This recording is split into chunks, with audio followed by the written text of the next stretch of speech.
all loony lefties and Tory scum, whether you're a free speech fundamentalist or a safe space wanker, whether you're a fan of Fidel or Farage, Tony B or Davey C, whether you're into Millie fandom or Andrea Leadsom, this video is for you.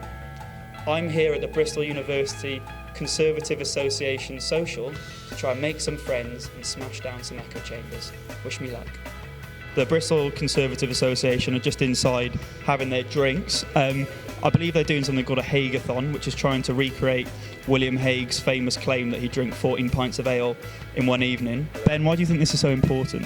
I don't agree with a lot of what's happened in the media. Someone clearly wanted it to happen because that's how democracy works. Maybe by talking to people we can, see where we can get. Sweet. Let's get going. Okay, so now I'm here in the Lion's Den with Johnny Thalasitis, who is head of the Bristol University Conservative Association. Can you tell us what you're doing? It's called a Hagueathon. Yeah, no, we're doing the Hagueathon. Basically what happened was that William Hague, when he was Tory party leader between 97 and 2001, claimed in his baseball cap at Thorpe Park that he could drink 14 pints on an average night out as a teenager. What we want to do is, like any good Tory, emulate that. And to do that, we've got a scorecard. For every pint you drink, there's a name here, you get a sticker of the person on the scorecard. So far I've done 2 pints, so no matter how crazy the stuff I'm saying sounds, I'm not that drunk. So just to briefly bring it on to serious matters, Johnny, we had this idea to do this in the pub actually, when we were talking and we realised that even though we disagree on things, we can still get along. Why do you think this sort of thing is important? Because if you're not engaging with the other side, you'll never know how to convince them, persuade them, or work with them to achieve policies that are helping society. We're now going to go talk to some of the other lions in the den and see if we can find any more common ground. My name is Chris Cutting. And your constituency? Is Bristol West. Johnny Thalasitis, Chelsea and Fulham. Okay, Luke Wilson and North Bedfordshire. North Bedfordshire, that's one of my favourite Bedfordshires. My name is Troy Warden and I am from the great state of California. It's a really, really blue state. It is. It's a struggle to be a conservative in California, but again, it's a wonderful state. You just have to get over the politics. Political idol. I'd have to say a British political idol. I would have to say Nigel Farage. It would be the Earl Grey for abolishing slavery. Okay, let's go with Tony Blair. Tony Blair, we'll take that. My political idol is Peter Mandelson.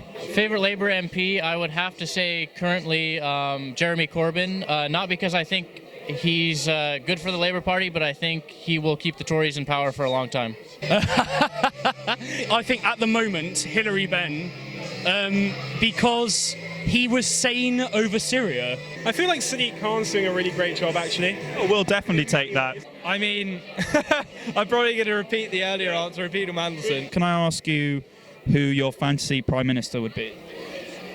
I'd have to say Tony Blair. From what I've heard, his views align in general more with the public than, say, Jeremy Corbyn's. I think I would pick Daniel Hannan. I think he has the best understanding of what it really means to have to bring like classically liberal politics into the modern world. I think the ball must just have come loose from the back of the scrum. Boris Johnson, of course. David Cameron. We're going to move on to the big elephant in the room, or the donkey in the room, as you wittily put it before. I'm wearing I don't know if you can see, my Obama-Biden campaign hoodie. Did you do some work for a Ted Cruz campaign? I did. I worked on Ted Cruz's campaign for about a month, and then he dropped out, at which point I switched my support to Donald Trump. So you're feeling pretty happy right now? It's definitely a vindication to have so many people over a certain amount of months tell you are a despicable human being, and then to see yourself vindicated and to have everyone realize that this man isn't nearly as bad as people have made him out to be. Can we have a hug on camera? Sure. There we go. I've been looking forward to this bit.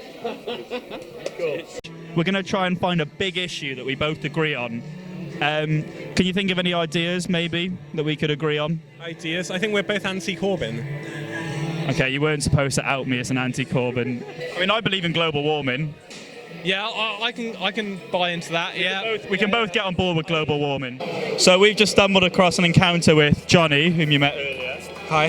Hello. And some of the bar staff here at the Balloon Bar, the lovely Balloon Bar. Johnny, what were you guys talking about? Well, I was asked what my thoughts on Theresa May were. I think that at the moment she's doing a good job. That's okay. But you said something quite interesting about your reaction when you hear views like that. I do disagree. I think Theresa May is doing a horrible job. I think she's the devil. I think she's awful.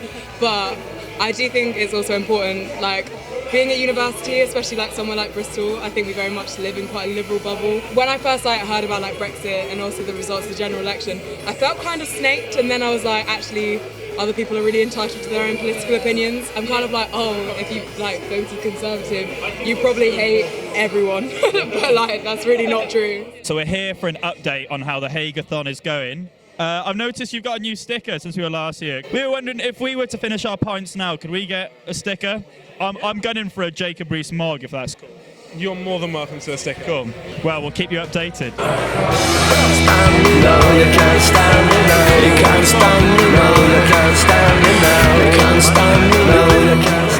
So we've been talking about the collision of politics and love.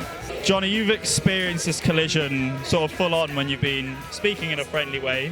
Some women who have suddenly been turned off by your political views. Tell us more about that. I have had various encounters where this has gone wrong, and the only tactic you can adopt in that situation is to deny. You know, I have lied in these scenarios, but the fact is that I don't think there should be the intolerance where you have to. People have said to me that, you know, that would be a deal breaker, and I think that's a real shame. So the things that we're doing tonight are really important in that regard. Yeah, this is amazing. We're having genuine conversations across, not just across the aisle, but across the bar. And people are making friends and finding common ground, and that can only be a good thing. It must be love, love.